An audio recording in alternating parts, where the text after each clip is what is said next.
The phone chimed persistently on the nightstand, the name Juliet glowing against the dark screen.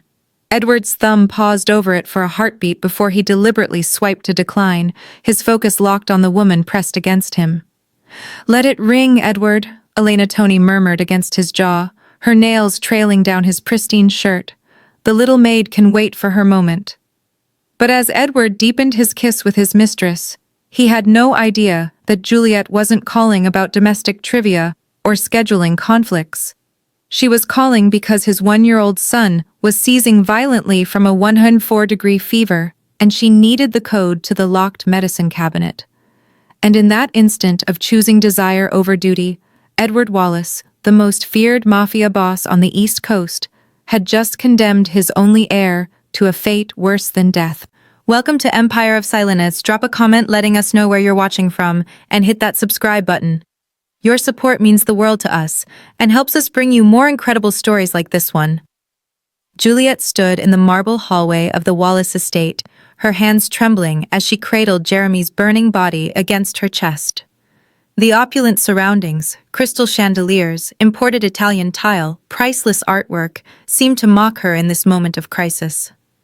3 years working for the Wallace family had taught her that luxury meant nothing when a child's life hung in the balance and the only man with the power to save him was 65 floors away, lost in another woman's arms. She pressed her cheek against Jeremy's fevered forehead, remembering the terror she'd felt just minutes ago when his tiny body had gone rigid, his eyes rolling back. After monitoring his temperature all day, calling Edward twice for the medicine cabinet code, she'd watched helplessly as the fever spiked into seizure territory. The third call had been a scream for permission to break the reinforced glass. The fourth, the one Edward had just declined, was her last, desperate attempt before she'd have to choose between her job and a child's brain. The sound of shattering glass echoed through the empty mansion as Juliet made her choice. Juliet had loved Jeremy Wallace from the moment Elena Wallace placed the squirming newborn in her arms 13 months ago, trusting her with the most precious thing in the world. Not because it was her job, but because the baby boy with his father's dark eyes and his mother's gentle spirit had filled a void in her own childless life. She'd left her family in Poland to send money home, but Jeremy had become her reason to stay.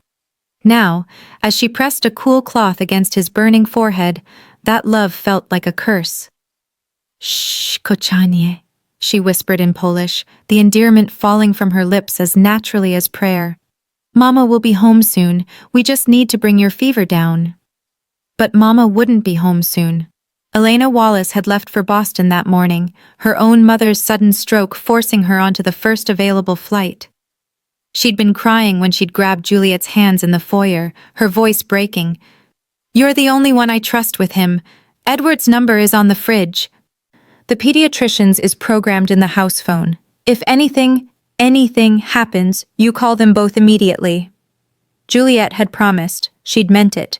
She checked the thermometer again. 104.2, rising. Jeremy's whimpers had turned into strange, high-pitched cries that made her stomach clench with animal fear. She'd dealt with fevers before, but this was different. His skin was paper dry despite the heat, his breathing shallow and rapid. The medicine cabinet mocked her from across the master bedroom, a sleek titanium safe built into the wall, biometric lock glowing red. Inside was the emergency seizure medication Dr. Cohen had prescribed after Jeremy's first febrile episode 6 months ago. "Just in case," the doctor had said. "Keep it locked. These drugs are controlled substances. Only Mr. Wallace should have access." Juliet grabbed her phone with shaking hands and dialed Edward's number. First call, 8:47 p.m. It rang 4 times before going to voicemail. She kept her voice steady, professional. "Mr. Wallace, it's Juliet. Jeremy's fever is very high. I need the code for the medicine cabinet, please. It's urgent." She waited 5 minutes. Nothing. Second call, 8:52 p.m. Still no answer. This time, her voice cracked. "Mr. Wallace, please. 104 degrees now. I need that code. Please call me back." Jeremy's body went rigid in her arms at 8:58 p.m. His eyes rolled back, showing only whites. His tiny fists clenched, arms jerking in violent, rhythmic spasms. Foam appeared at the corner of his perfect rosebud mouth. "No, no, no!" Juliet screamed, lowering him onto the bed, turning him on his side like she'd been trained. Her hands fumbled for her phone. Third call, 9:01 p.m. "Edward!" She didn't care about protocol anymore, didn't care about respect or boundaries. "He's seizing. I need that code or I'm breaking the glass. Do you hear me? I'm breaking it. Your son is dying." Declined. The word appeared on her screen like a death sentence. Juliet stared at it for 3 seconds that felt like 3 hours. Behind her, Jeremy's small body convulsed, each jerk stealing precious oxygen from his developing brain. She could hear Dr. Cohen's warning from 6 months ago. Every minute of seizure activity increases the risk of permanent damage. You have a 5-minute window. After that, we're talking about lasting consequences. Fourth call, 9:03 p.m. Her last prayer to a man who'd already chosen his answer. Declined. Juliet's vision tunneled. She dropped the phone and grabbed the antique bronze sculpture from the nightstand, a heavy, abstract piece worth more than she made in a year, and turned toward the titanium cabinet. Her reflection stared back at her in its polished surface, a 26-year-old woman from Krakow who cleaned toilets and folded clothes, about to commit a crime against the most dangerous man on the East Coast. Jeremy's seizure hit the 2-minute mark. Juliet raised the bronze over her head, her muscles coiled, her heart shattering. "Forgive me," she whispered, to Jeremy, to Elena, to the God she'd stopped believing in when she'd left home. The bronze came down like judgment itself. Edward left Elena Tony's apartment at 11:34 p.m., his tie loosened, his shirt wrinkled in ways his wife would have noticed immediately. He felt the familiar post-affair cocktail of satisfaction and self-loathing, the kind that made him want a drink and a shower in equal measure. Elena Tony had that effect. She made him feel alive and disgusted with himself simultaneously. "Same time Thursday?" she'd called from the doorway, her silk robe barely closed. He'd nodded without turning back, already compartmentalizing. Thursday. Business, family, mistress, all neat boxes that never touched. That's how powerful men operated. The elevator ride down 65 floors felt longer than usual. He checked his reflection in the mirrored walls, adjusting his collar, running fingers through his hair. Presentable, professional. No evidence of the last 3 hours. His phone sat heavy in his pocket, deliberately ignored since he'd silenced it around 8. Whatever fires had erupted in his business empire could wait until morning. Some things required his full attention, and tonight, that had been Elena Tony's skin against his. The November air hit him like accusation as he stepped onto the street. His driver opened the Mercedes door, face carefully neutral. Edward slid into the leather interior and finally pulled out his phone. 17 missed calls, 12 from Juliet. His stomach dropped in a way that had nothing to do with guilt, and everything to do with instinct. Juliet never called. Not once in 3 years had his son's caretaker needed him urgently enough to call 12 times. He dialed her number, irritation already coloring his tone. The phone rang once before she answered. "Where the hell have you been?" Juliet's voice was raw, stripped of every ounce of deference she'd ever shown him. "Excuse me?" Edward's voice dropped into the dangerous register that made syndicate soldiers nervous. "You want to explain why you've been spamming my phone?" Jeremy had a febrile seizure, 104-degree fever. "I needed the medicine cabinet code. I called you 4 times, Mr. Wallace. 4 times. You declined the last 2. The world tilted. "Is he? He's stable. Dr. Cohen is here. You need to come home. Now." The line went dead. Edward's driver had already heard the address spoken in a tone that meant, break every traffic law between here and there. The Mercedes screamed through Chicago's streets while Edward's mind raced faster. Seizure, fever, stable. The words formed patterns that didn't make sense. Jeremy had been fine that morning. Elena had checked on him before leaving for Boston. Fine, healthy, perfect. The estate gates opened before the car fully stopped. Edward was out and moving before his driver could open the door, his leather shoes slapping against marble as he burst through the entrance. The house was too quiet, the kind of quiet that came after crisis, after screaming, after everything that mattered had already happened. He took the stairs 2 at a time. Jeremy's nursery door stood open, light spilling into the hallway. Edward's breath caught at the scene inside. Dr. Cohen bent over the crib, stethoscope against Jeremy's small chest. Juliet standing rigid by the window, her uniform torn at the shoulder, her hands wrapped in makeshift bandages, and on the floor near the wall, glittering shards of titanium and reinforced glass, the medicine cabinet destroyed.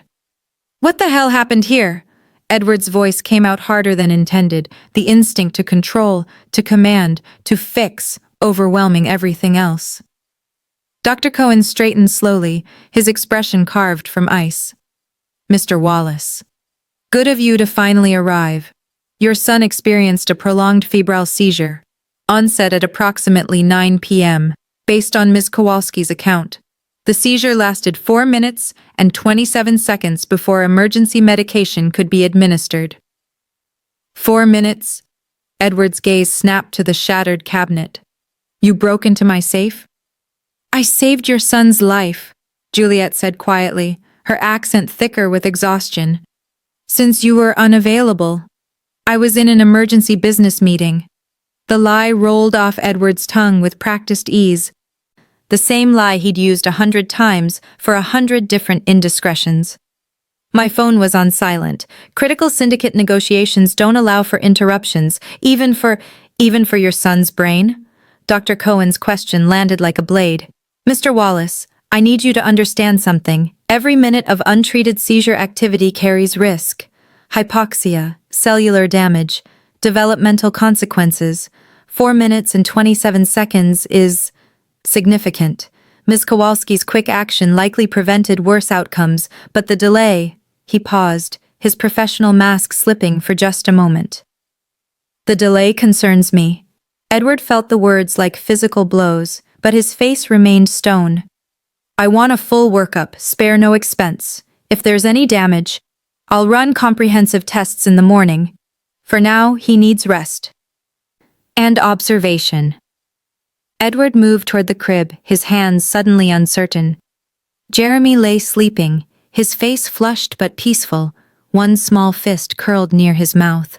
He looked perfect, untouched, exactly as Edward had left him that morning when he'd barely glanced into the nursery on his way out.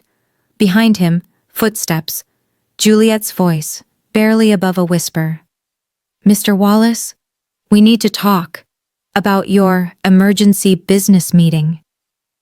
He turned to find her standing in the hallway, the overhead light illuminating her exhausted face, and in her hand, screen cracked but still glowing, his phone.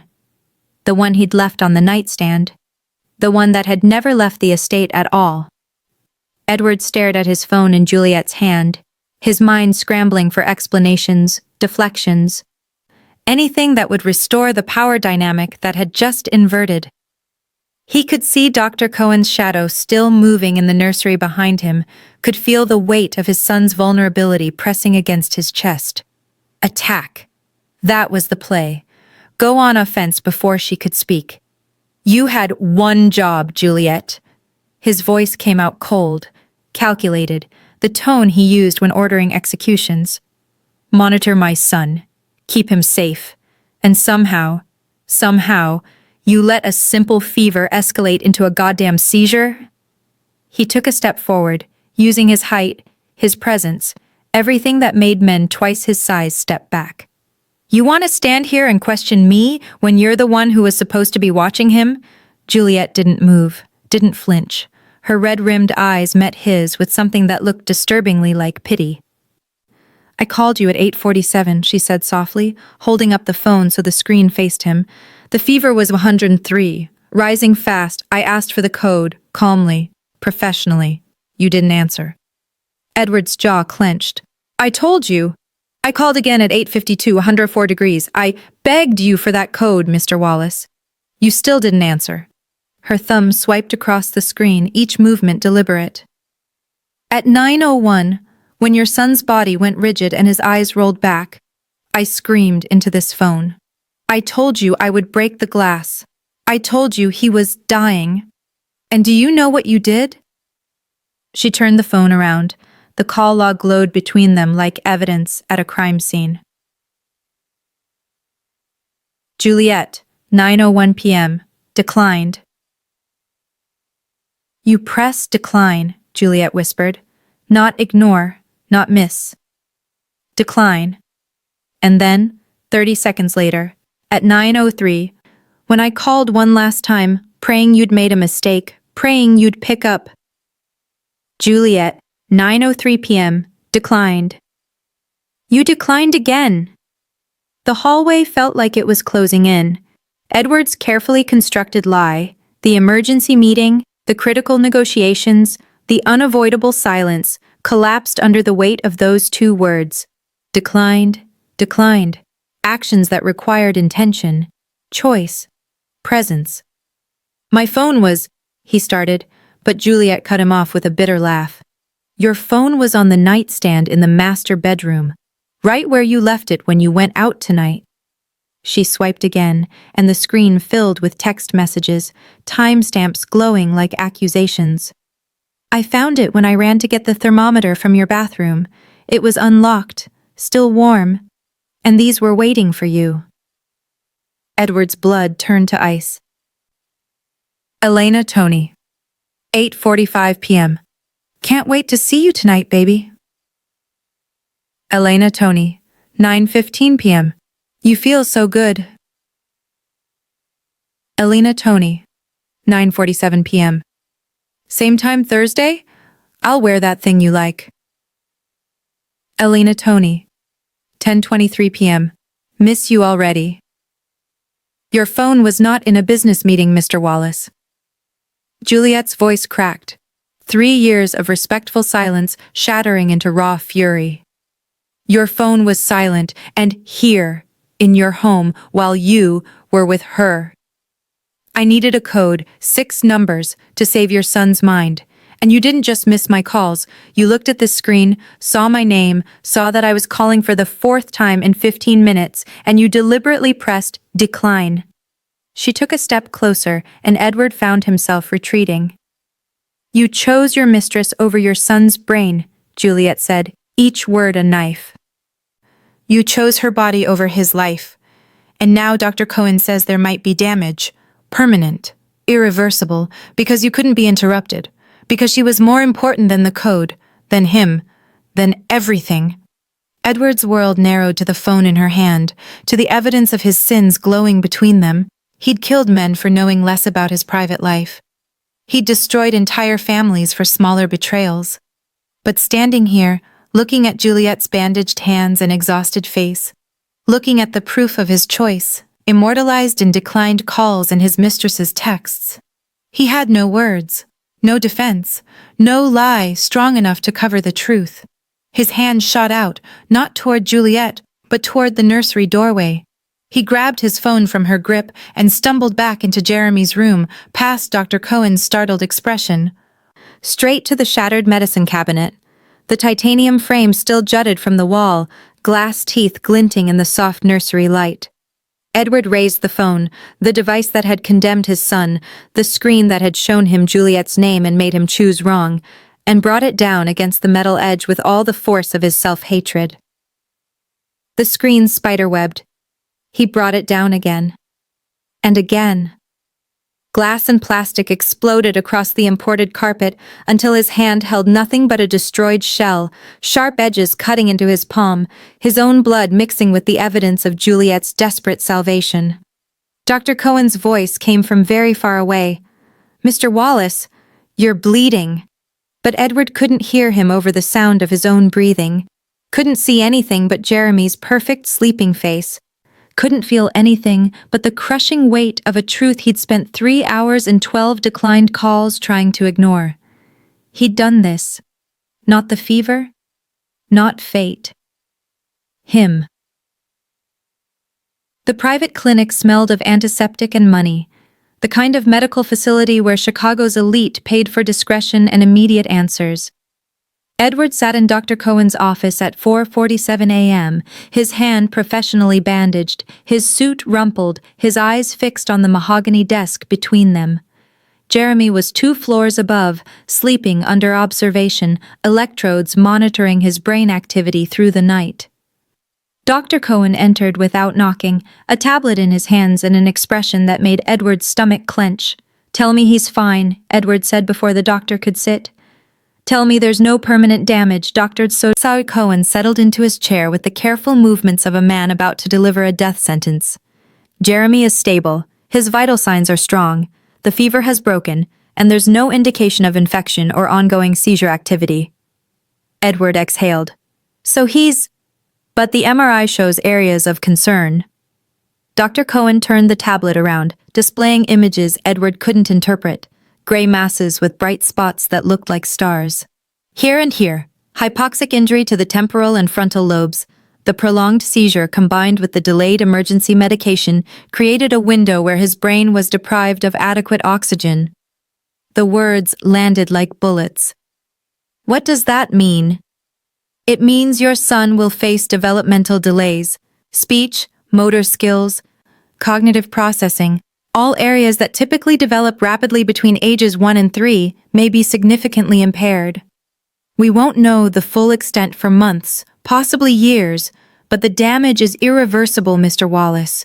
The neurons that died during those 4 minutes and 27 seconds won't regenerate." Edward's world tilted. "You're telling me my son is— He will need intensive therapy, specialized education, constant medical supervision. He may never reach the developmental milestones we'd expect for a child his age." Dr. Cohen's voice softened fractionally. "I'm sorry, but the window for intervention was critical, and the delay—" "How much?" Edward interrupted, his mind already calculating. "How much to fix this? There are experimental treatments, stem cell therapy, specialists in Switzerland. Mr. Wallace, name your price." Edward leaned forward, desperation bleeding through his controlled exterior. "I can move mountains. I can buy entire research facilities. Tell me what it costs to make my son whole." Dr. Cohen's expression turned to stone. "There is no price. There is no cure. The damage is done. What your son needs now isn't money. It's time, patience, and a father who shows up when called." The condemnation hung in the air between them like smoke.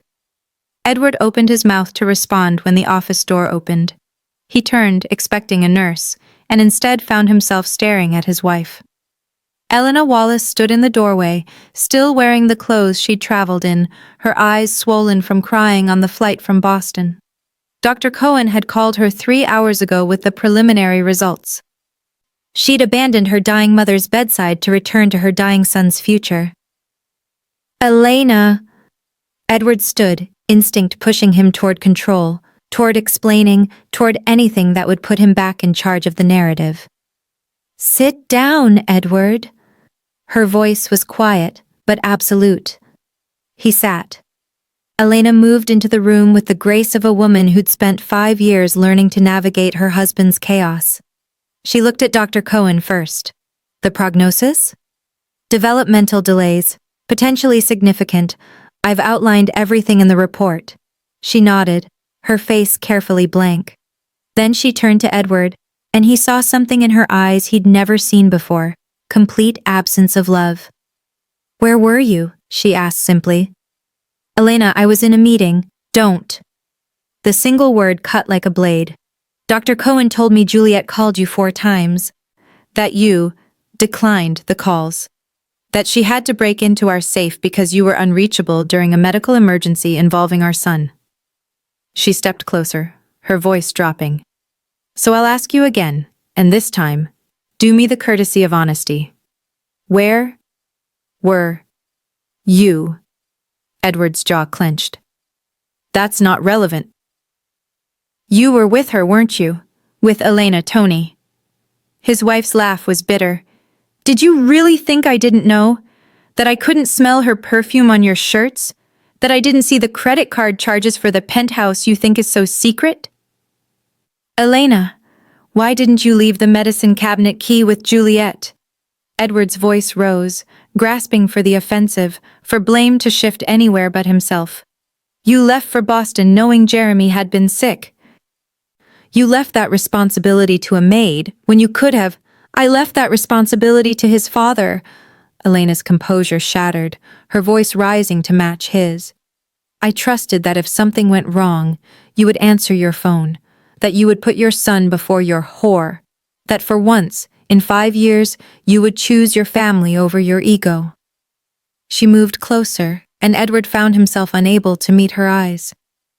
He doesn't need the key to a medicine cabinet, Edward. He doesn't need your money or your empire or your name. He needs a father who answers when his son is dying, a father who cares more about his child's brain than his mistress's bed. Her voice broke. And you couldn't even give him that. You destroyed our son's future while you were lying with her. And now you want to blame me for not making it easier for you to abandon him? Edward had no answer, no defense, nothing but the crushing weight of truth delivered in his wife's devastated voice. Get out, Elena whispered. Go back to your penthouse. Go back to her. But don't come near my son until you figure out how to be the father he deserves instead of the monster who let him seize while you were choosing pleasure over duty. Edward didn't leave. He couldn't. After Elena walked out, her footsteps echoing down the antiseptic hallway like a judge's gavel, Edward stood frozen in Dr. Cohen's office, staring at the space where his wife had been. The doctor had excused himself with clinical efficiency, leaving Edward alone with the MRI images still glowing on the tablet screen.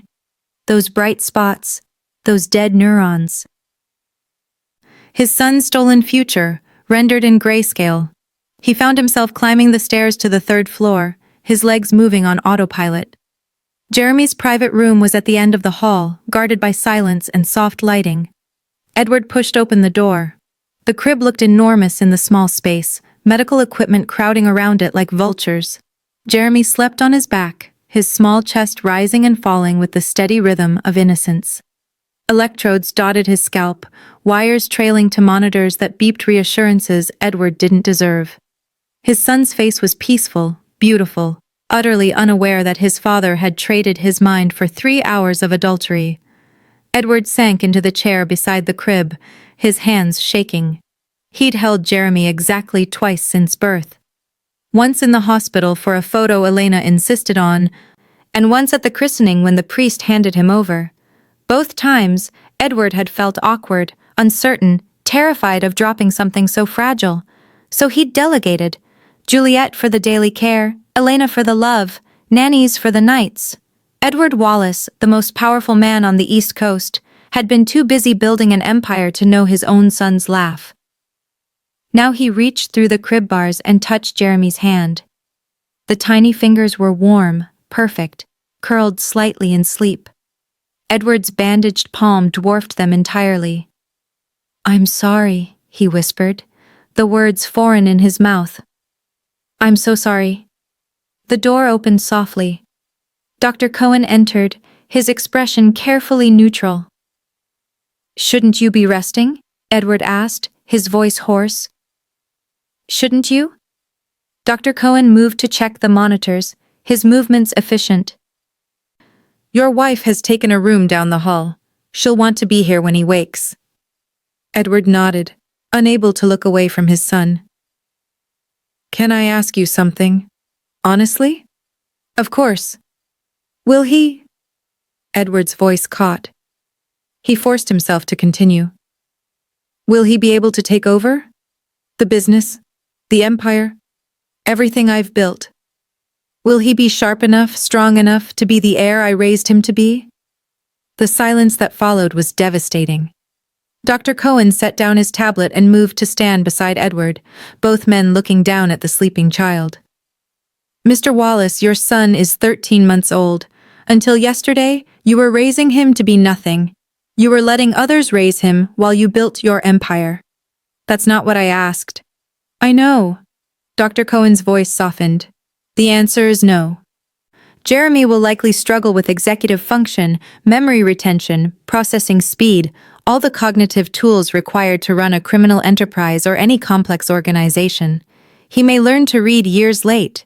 He may never master abstract reasoning. He will need help with tasks other children find simple. The son you're looking at now is not the son you imagined 12 hours ago. Edward felt something break inside his chest, something he hadn't known was still whole.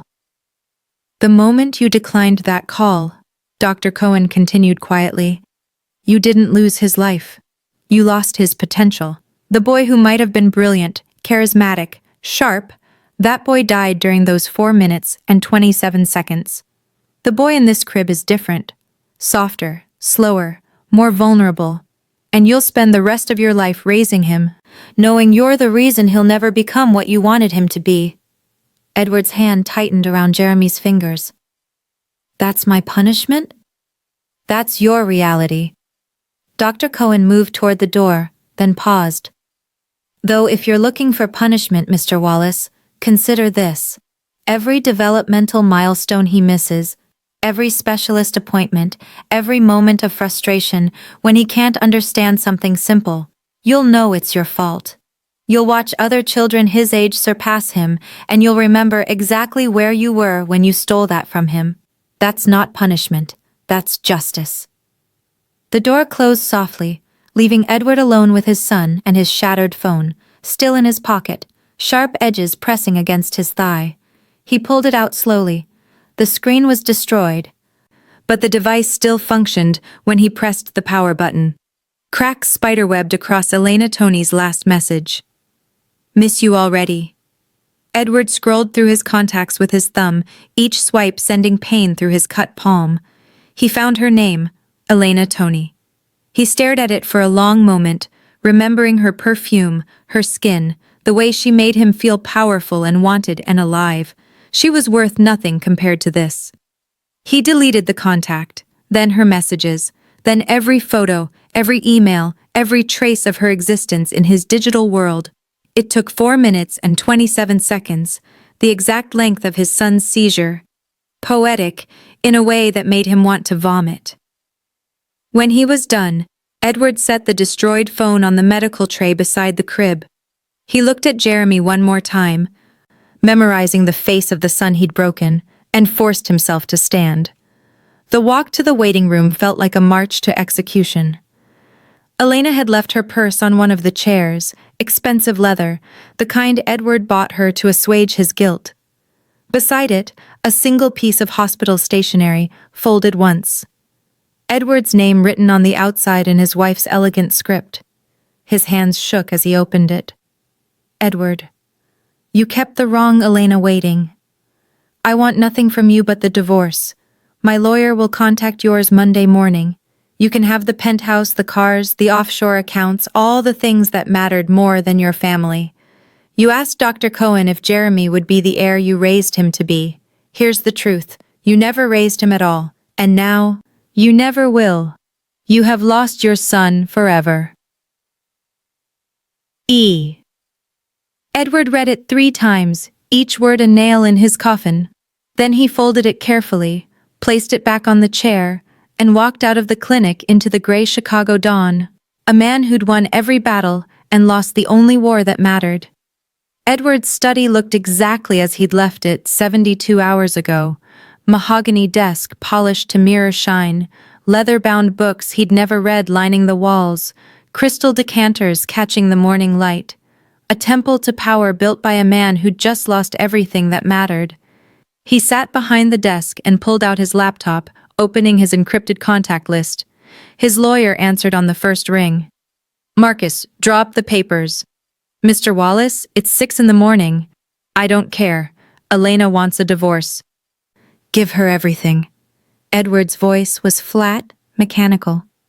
The offshore accounts, the legitimate holdings, the Greenwich estate, all of it. No negotiation, no custody battle, whatever she wants. The silence on the other end stretched long enough that Edward checked if the call had dropped. Edward, Marcus said carefully, using his first name for the first time in 15 years, You're talking about billions of dollars. Your entire legitimate empire. Are you certain? She gets it all by Monday. Make it happen. Edward ended the call before Marcus could argue. The next call was harder. Vincent Caruso, his underboss, answered with the cautious respect of a man who knew his boss didn't call at dawn unless someone was about to die. Everything all right? I'm stepping back, Edward said. Effective immediately. You're taking over the drug operations, the protection rackets, the waterfront. Tommy gets the sports betting. Carlo gets… Wait, what? Vincent's shock bled through the phone. You're retiring? I'm dividing the kingdom. You'll each run your territory independently. I'll maintain advisory status, but I'm out of daily operations. Edward rubbed his eyes, exhaustion making his vision blur. My son needs me more than the syndicate does. Your son? Vincent paused. Is he okay? No, Edward said simply. And it's my fault. Get the capos together. I'll make it official by week's end. The third call he made on foot. Edward drove to the estate at 7 a.m., finding Juliet in the kitchen, packing her belongings into a worn suitcase. She looked up when he entered, her expression hardening instantly. Juliet, wait. Edward stood in the doorway, suddenly uncertain. I want to apologize. For everything, for not answering, for what happened to Jeremy, for… Stop. Juliet's voice was quiet but absolute. She closed her suitcase with deliberate care. You don't apologize to me, Mr. Wallace. I'm not the one who lost his future. I know, but… Do you? She turned to face him fully. Jeremy will never understand why his father wasn't there when he needed him most. He'll grow up slower than other children, struggle with things that should be easy, and he won't have the words to ask you why. That's who deserves your apology, not me. She picked up her suitcase and walked past him, pausing only at the door. Mrs. Wallace asked me to stay on, to help with Jeremy's care. I told her yes, not for you, for him. The door closed behind her, leaving Edward alone in the kitchen where, 3 days ago, his wife had posted his phone number on the refrigerator, a lifeline he'd ignored. By noon, Edward stood in his penthouse, the space feeling cavernous and dead. The movers had come yesterday at Elena's request, removing her things, Jeremy's nursery, every trace of family from the 65th floor. What remained were the symbols of his power: expensive art, imported furniture, floor-to-ceiling windows overlooking a city he'd once controlled. Edward walked to the corner where Jeremy's play area had been. The carpet still showed indentations from the toy chest. He knelt and pressed his hand against the empty space, feeling the absence like a physical wound. His phone, a new one, nothing broken, buzzed with messages. The syndicate in chaos, his lawyers demanding clarification, business partners confused by his sudden retreat. Edward silenced them all and sat in the emptiness, surrounded by everything he'd chosen over his son, understanding too late that power without purpose was just another word for prison. 6 weeks after the seizure, Edward Wallace learned that feeding a toddler with developmental delays required more patience than negotiating with rival crime families. Come on, Jeremy, just one more bite. Edward held the spoon of pureed vegetables, organic, doctor-approved, the kind that cost more than some people's weekly salary, and watched his son turn his head away for the 7th time. Juliet watched from the doorway of Elena's new apartment, her expression carefully neutral. He doesn't like green. Try the sweet potato. Edward switched containers, feeling incompetent and exposed. Jeremy took 2 bites before his attention drifted to a toy across the room, his coordination still shaky as he reached for it. Edward moved to help, but Juliet shook her head. Let him try. The occupational therapist says he needs to practice. So Edward watched his son struggle with a task that should have been simple. Each failed attempt a reminder of 4 minutes and 27 seconds. Elena emerged from the bedroom, dressed for work, her lawyer's briefcase in hand. She paused, observing the scene with the clinical assessment she now applied to everything involving Edward. How's he doing? She asked Juliet, not Edward. Better. Mr. Wallace is learning.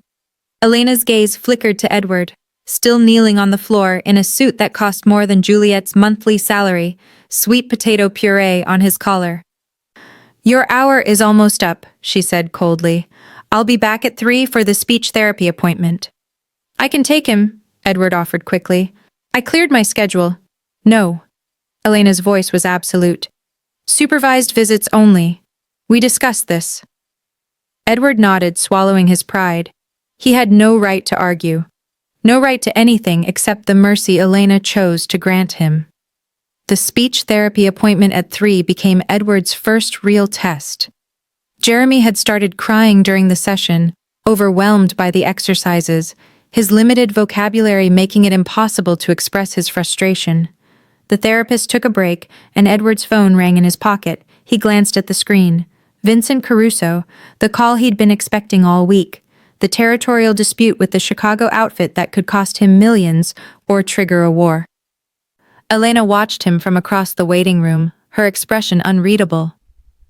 Edward looked at his son, red-faced and exhausted, reaching for him with uncertain hands.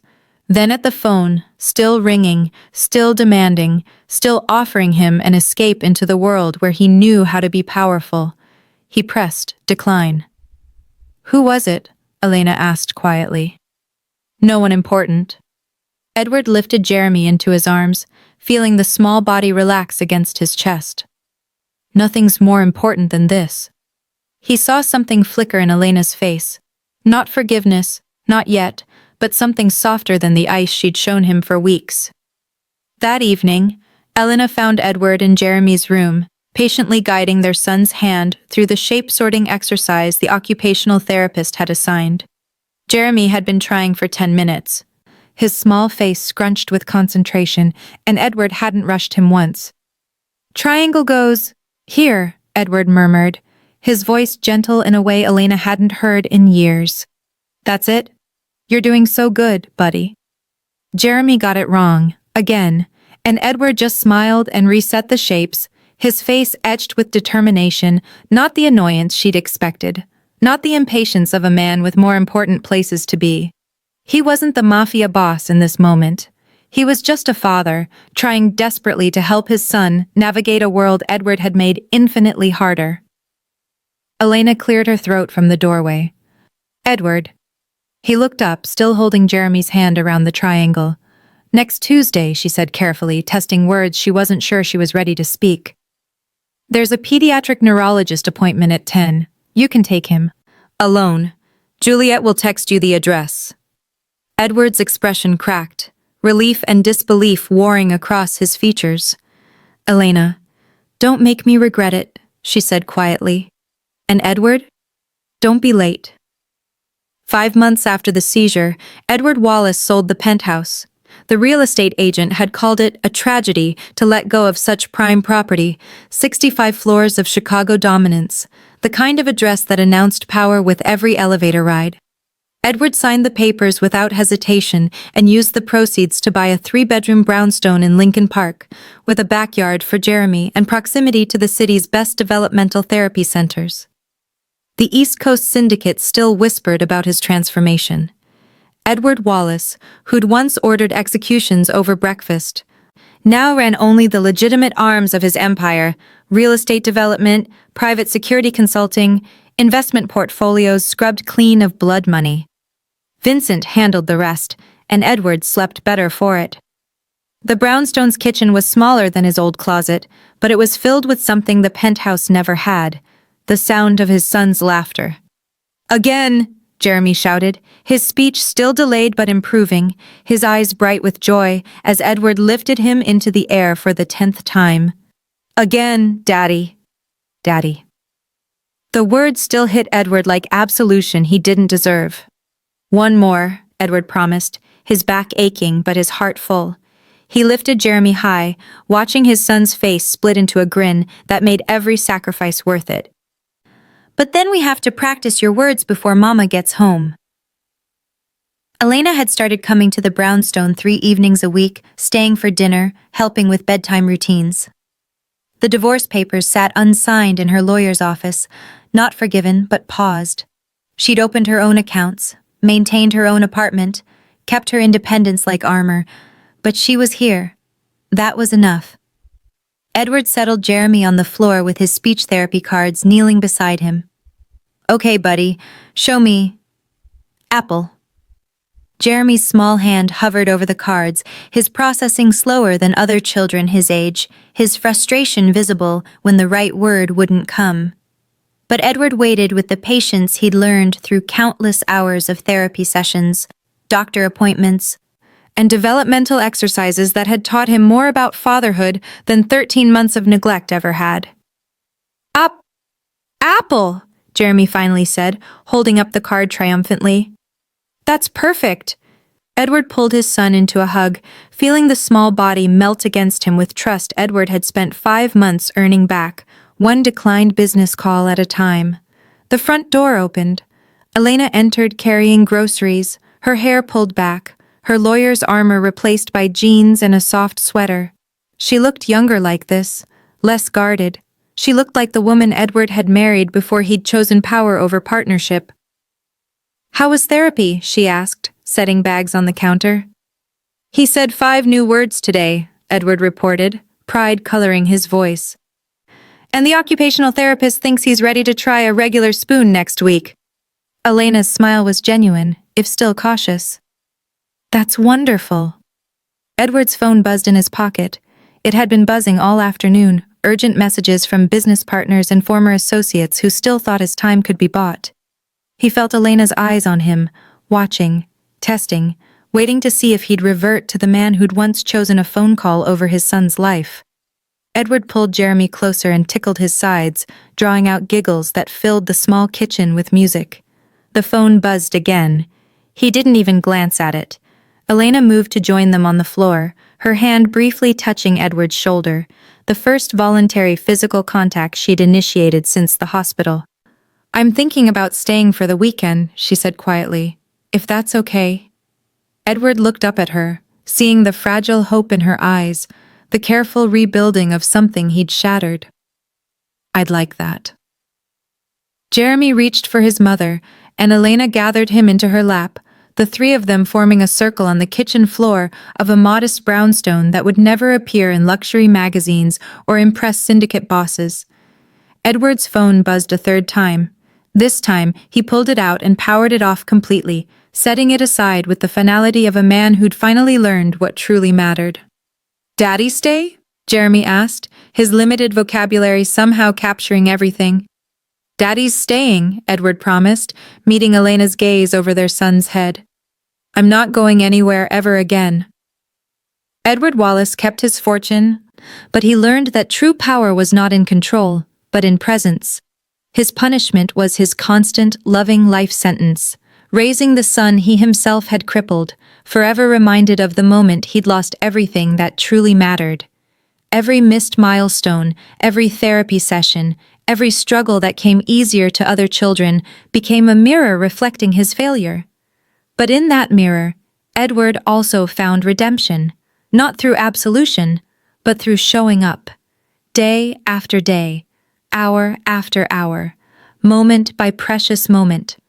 The family was irrevocably changed, built not on the foundation of love and trust that should have been there from the beginning, but on the harder, more fragile foundation of earned sacrifice and persistent presence.